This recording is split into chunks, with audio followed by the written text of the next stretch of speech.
Hello दोस्तों, नमस्ते। कैसे हैं आप सब? आशा करती हूँ आप सब स्वस्थ होंगे और मस्त होंगे। दोस्तों, मेरा नाम चंदा शर्मा है। मेरे यूट्यूब चैनल टीचिंग बाय चंदा शर्मा में आप सभी का स्वागत है।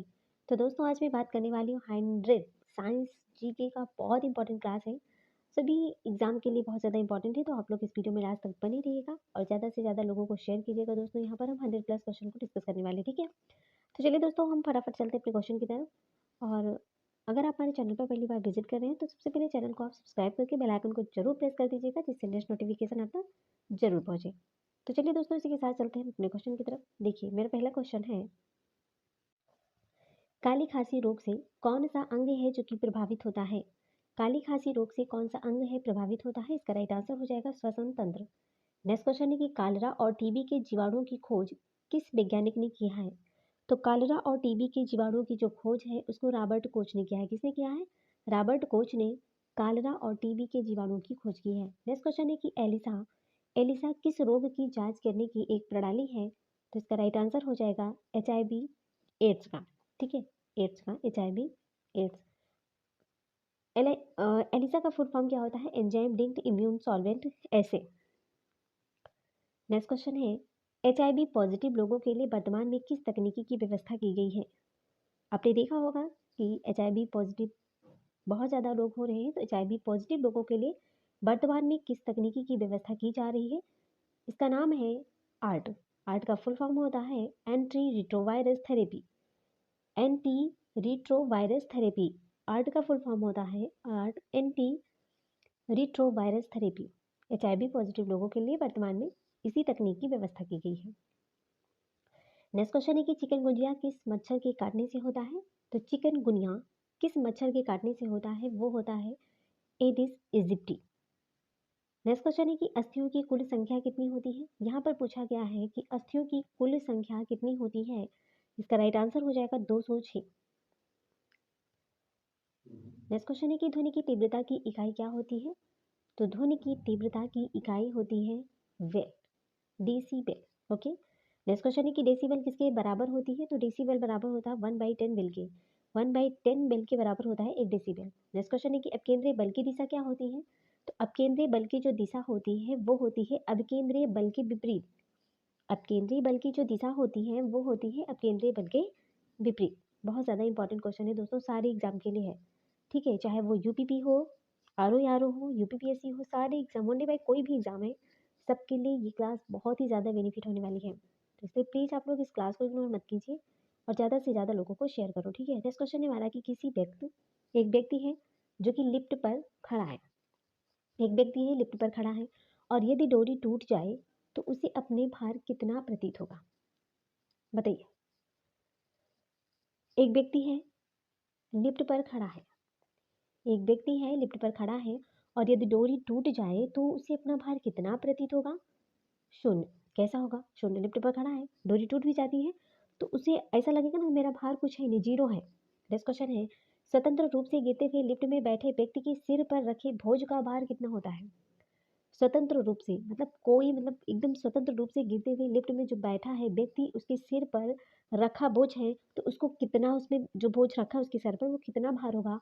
वो होगा शून्य, क्योंकि स्वतंत्र रूप से धड़ाम से नीचे गिरेगा ना, तो उसके मतलब जो भार है सर पर रखा है तो उसे जीरो जीरो। नेक्स्ट क्वेश्चन है, वह बिंदु जिस पर समस्त भार जो है कार्य करता है, वह बिंदु जिस पर समस्त भार कार्य करता है चाहे वस्तु जिस स्थिति में रखी जाए वो क्या कहलाती है? वह बिंदु जिस पर समस्त भार कार्य करता है चाहे वस्तु जिस स्थिति में रखी जाए क्या कहलाती है? गुरुत्व केंद्र। नेक्स्ट क्वेश्चन है कि कार्य द्वारा प्राप्त ऊर्जा क्या कहलाती है? कार्य द्वारा प्राप्त ऊर्जा यांत्रिक ऊर्जा कहलाती है। नेक्स्ट क्वेश्चन है, गुरुत्व जनित त्वरण का मान कितना होता है? तो गुरुत्व जनित त्वरण का जो मान होता है 9.8 मीटर प्रति सेकंड स्क्वायर होता है। कितना होता है? 9.8 मीटर प्रति सेकंड स्क्वायर होता है। नेक्स्ट क्वेश्चन है कि चंद्रमा किसकी एक उपग्रह है? चंद्रमा किसका एक उपग्रह है? तो चंद्रमा पृथ्वी का उपग्रह होता है। नेक्स्ट क्वेश्चन है कि किसी सतह के एकांक क्षेत्रफल पर लगने वाले बल को क्या कहते हैं? किसी सतह के एकांक क्षेत्रफल पर लगने वाले बल को क्या कहते हैं? दाब कहते हैं। दाब की परिभाषा भी अगर आपसे कोई पूछेगा दाब क्या होता है, तो किसी सतह के एकांक क्षेत्रफल पर लगने वाले बल को क्या कहते हैं? दाब कहते हैं। नेक्स्ट क्वेश्चन है कि दाब किस प्रकार की राशि है? तो दाब एक अदिश राशि है। नेक्स्ट क्वेश्चन है कि सभी द्रवों के क्वथनांक पर दाब का क्या प्रभाव पड़ता है? तो सभी द्रवों के क्वथनांक पर दाब का जो प्रभाव है क्या पड़ता है? तो क्वथनांक क्या हो जाएगा? बढ़ जाता है। क्या हो जाएगा? बढ़ जाता है। नेक्स्ट क्वेश्चन है कि एक आदर्श तरल की सांद्रता कितनी होती है? एक आदर्श तरल की सांद्रता कितनी होती है? 0 होती है। कितनी होती है? 0 होती है। चलिए आगे देखते हैं। नेक्स्ट क्वेश्चन है कि प्रत्यास्थता की सीमा में किसी वस्तु में उत्पन्न विकृति उस लगाए गए बल के अनुक्रमानुपाती होता है। यह नियम किसका है? मेरा क्वेश्चन है कि प्रत्यास्थता की सीमा में किसी वस्तु में उत्पन्न विकृति उस लगाए गए प्रतिबल के अनुक्रमानुपाती होती है। ये किस नियम के अनुसार है? तो ये होता है हुक के नियम के। किस नियम के अनुसार? हुक के नियम के अनुसार प्रत्यास्थता की सीमा में किसी वस्तु में उत्पन्न विकृति उस पर लगाए गए बल के अनुक्रमानुपाती होता है। नेक्स्ट क्वेश्चन है प्रत्यास्था गुणांक। प्रत्यास्था गुणांक का सही मात्रक क्या होता है? तो प्रत्यास्था गुणांक का सही मात्रक होता है न्यूटन मीटर स्क्वायर या फिर पास्कल। प्रत्यास्था गुणांक का सही मात्रक होता है न्यूटन मीटर स्क्वायर या फिर पास्कल भी बोलते हैं। आगे देखते हैं। चंद्रमा पर लोलक घड़ी को ले जाने पर उसका आवर्तकाल क्यों बढ़ जाता है? चंद्रमा है, चंद्रमा पर लोलक घड़ी को ले जाने पर उसका आवर्तकाल क्यों बढ़ जाता है? क्योंकि चंद्रमा पर जी का मान क्या होता है? पृथ्वी के जी के मान का 1/6 गुना होता है। कितना होता है?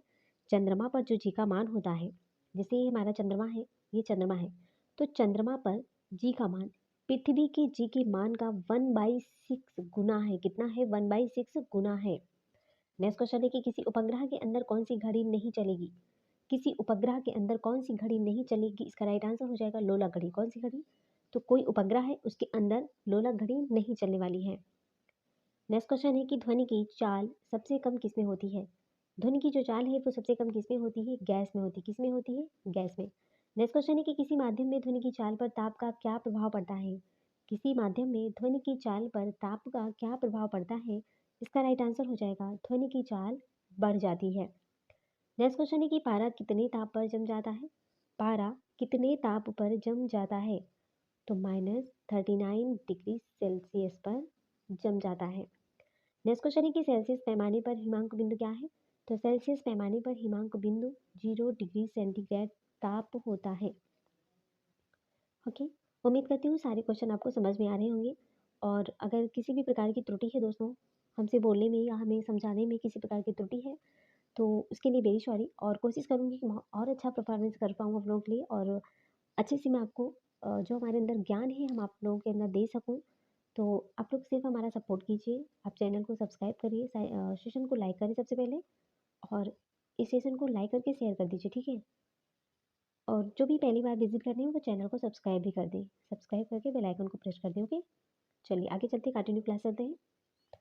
कंटिन्यू क्लास है हमारी कि केल्विन पैमाने पर भाप बिंदु क्या है? केल्विन पैमाने पर भाप बिंदु क्या है? इसका राइट आंसर हो जाएगा 373 डिग्री केल्विन। नेक्स्ट क्वेश्चन है कि 1 किलो कैलोरी कितने जूल के तुल्य होती है? 1 किलो कैलोरी कितने जूल के तुल्य होती है? इसका राइट आंसर हो जाएगा 4186 जूल। 4186 जूल होता है। नेक्स्ट क्वेश्चन है कि एक वस्तु से दूसरी वस्तु में ऊर्जा का स्थानांतरण किसके कारण होता है? एक वस्तु से दूसरी वस्तु में ऊर्जा का जो स्थानांतरण होता है वो किसके कारण होता है? ताप के कारण। नेक्स्ट क्वेश्चन है द्रव की खुली सतह से द्रव की खुली सतह से प्रत्येक ताप पर धीरे धीरे द्रव का अपनी वाष्प में बदलना क्या कहलाता है? द्रव की खुली सतह से प्रत्येक ताप पर धीरे धीरे द्रव का अपनी वाष्प में बदलना क्या कहलाता है? वाष्पीकरण। क्या कहते हैं? वाष्पीकरण। नेक्स्ट क्वेश्चन है कि बायल्स के नियमानुसार क्या स्थिर रहता है? बायल का नियम आपने पढ़ा होगा, चार्ल्स का नियम। तो बायल्स के नियम के अनुसार क्या स्थिर रहता है? तो ताप जो है वो स्थिर रहता है। और चार्ल्स के नियम के अनुसार दाब स्थिर रहता है। चार्ल्स के अनुसार दाब स्थिर रहता है और बायल्स के नियम के अनुसार ताप स्थिर रहता है। नेक्स्ट क्वेश्चन है दाब के नियम से क्या स्थिर होता है? तो दाब के नियम के अनुसार से आयतन स्थिर होता है। नेक्स्ट क्वेश्चन है कि गैस समीकरण क्या होता है? गैस समीकरण का आपने फार्मूला देखा होगा, PV equal to R T. गैस समीकरण का फार्मूला है PV equal to R T. Okay, important है। जो साइंस बैकग्राउंड के बच्चे हैं ना, कि उसके लिए भी बहुत ज़्यादा इंपॉर्टेंट है। चलिए आगे देखते हैं। नेक्स्ट क्वेश्चन है प्रकाश क्या है? प्रकाश क्या है? प्रकाश एक ऊर्जा है। जो वस्तुएं स्वयं प्रकाश उत्पन्न नहीं करती, जो वस्तुएं स्वयं प्रकाश उत्पन्न नहीं करती बल्कि दूसरों को प्रकाश में दिखाई देती हैं, उन्हें क्या कहते हैं? जो वस्तुएं स्वयं प्रकाश उत्पन्न नहीं करती बल्कि दूसरों को प्रकाश में दिखाई देती हैं, उन्हें क्या कहते हैं? उनको अप्रदीप्त वस्तुएं कहते हैं। क्या कहते हैं? अप्रदीप्त वस्तुएं कहते हैं। और जो वस्तुएं स्वयं प्रकाश उत्पन्न करती हैं और उनको क्या कहते हैं? उनको प्रदीप्त वस्तुएं कहते हैं, और जो वस्तुएं स्वयं प्रकाश उत्पन्न नहीं करती हैं उनको अप्रदीप्त वस्तुएं कहते हैं। उम्मीद करती हूँ इतना आपको समझ में आ गया होगा। आगे है कि वे वस्तुएं जिनमें से होकर प्रकाश की किरणें निकल जाती हैं वो क्या कहलाती हैं? तो वे वस्तुएं जिनमें से होकर प्रकाश की किरणें निकल जाती हैं उनको क्या कहते हैं? पारदर्शक वस्तुएं। क्या कहते हैं? वे वस्तुएं, जैसे कोई वस्तु है जिनमें से जैसे कोई वस्तु है, वस्तु से होकर प्रकाश की जो किरण है वो निकल जाती है, उनको क्या कहते हैं? पारदर्शक वस्तुएं कहते हैं। नेक्स्ट क्वेश्चन है कि किसी वस्तु को अपना पूरा प्रतिबिंब देखने के लिए कितने लंबे दर्पण की आवश्यकता होगी? किसी व्यक्ति को अपना पूरा प्रतिबिंब देखने के लिए कितने लंबे दर्पण की आवश्यकता होगी? तो अपनी लंबाई का आधा। इतना अगर दर्पण है तो उसमें आप अपने पूरे प्रतिबिंब को देख सकते हैं।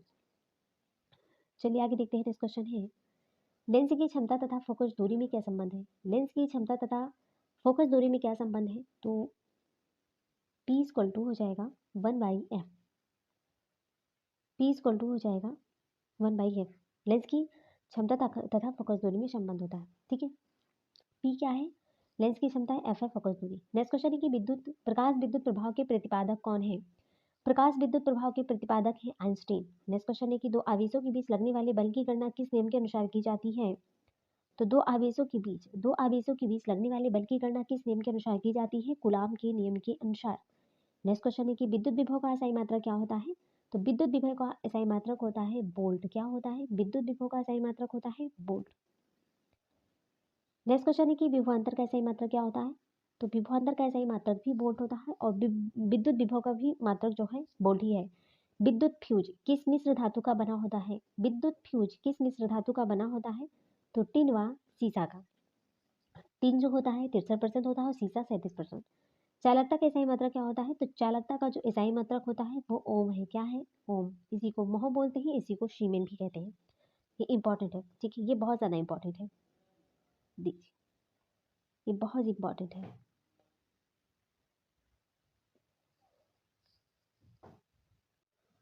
एक आदर्श आमीटर का प्रतिरोध कितना होना चाहिए? एक आदर्श आमीटर का जो प्रतिरोध है कितना होना चाहिए? इसका राइट आंसर हो जाएगा 0।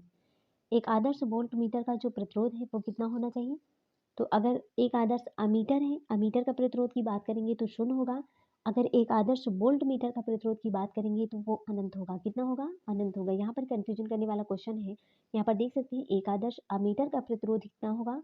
तो 0। और एक आदर्श वोल्ट मीटर का प्रतिरोध कितना होना चाहिए? अनंत। ठीक है, इतना आप लोग समझ जाइएगा। आगे देखते हैं। नेक्स्ट क्वेश्चन है, ट्रांसफार्मर का क्या कार्य होता है? ट्रांसफार्मर का क्या कार्य होता है? तो एसी वोल्टेज का उपचयन या फिर अपचयन करना। ट्रांसफार्मर का कार्य होता है एसी वोल्टेज का उपचयन या फिर अपचयन करना होता है। एसी वोल्टेज का उपचयन या फिर अपचयन करना ट्रांसफार्मर का कार्य होता है। नेक्स्ट क्वेश्चन है कि ट्रांसफार्मर की कोड किसकी बनी होती है? ट्रांसफार्मर की जो कोड होती है वो नर्म लोहे की बनी होती है। किसकी बनी होती है? नर्म लोहे की। नेक्स्ट क्वेश्चन है कि ट्रांसफार्मर किस सिद्धांत पर कार्य करता है?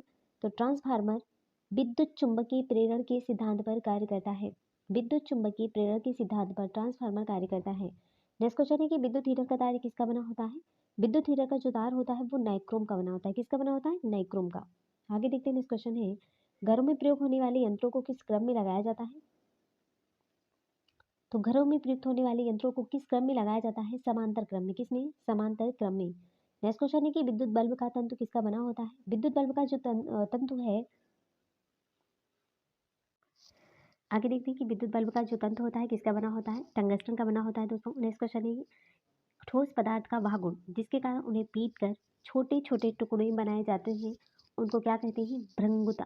भंगुरता कहते हैं। ठोस पदार्थ का वह गुण जिसके कारण उन्हें पीट पीट कर छोटे छोटे टुकड़े बनाए जा सकते हैं क्या कहलाता है? भंगुरता कहलाता है। चलिए आगे देखते हैं। नेक्स्ट क्वेश्चन है, एसआई पद्धति में घन कोण का मूल मात्रक क्या होता है? तो एसआई पद्धति में घन कोण का जो मूल मात्रक है वो है स्टेरेडियन। नेक्स्ट क्वेश्चन है, किसी वस्तु द्वारा प्रति सेकंड तय की गई दूरी क्या कहलाता है? तो कोई वस्तु है उसके द्वारा प्रति सेकंड तय की गई दूरी को चाल कहते हैं। आगे देखते हैं। नेक्स्ट क्वेश्चन है, चाल किसके बराबर होती है? तो चाल दूरी बटे समय के बराबर है। गुरुत्व केंद्र पर वस्तु के भार के बराबर कौन सा बल है लगाकर वस्तु को संतुलित रखा जा सकता है? तो गुरुत्व केंद्र पर वस्तु के भार के बराबर कौन सा बल लगाकर वस्तु को संतुलित रखा जा सकता है? ऊपरमुखी बल। किसी वस्तु में उसकी गति के कारण कार्य करने की जो क्षमता आ जाती है उस वस्तु को क्या कहते हैं? किसी वस्तु में उसकी गति के कारण कार्य करने की जो क्षमता आ जाती है उसे गतिज ऊर्जा कहते हैं। Very important question.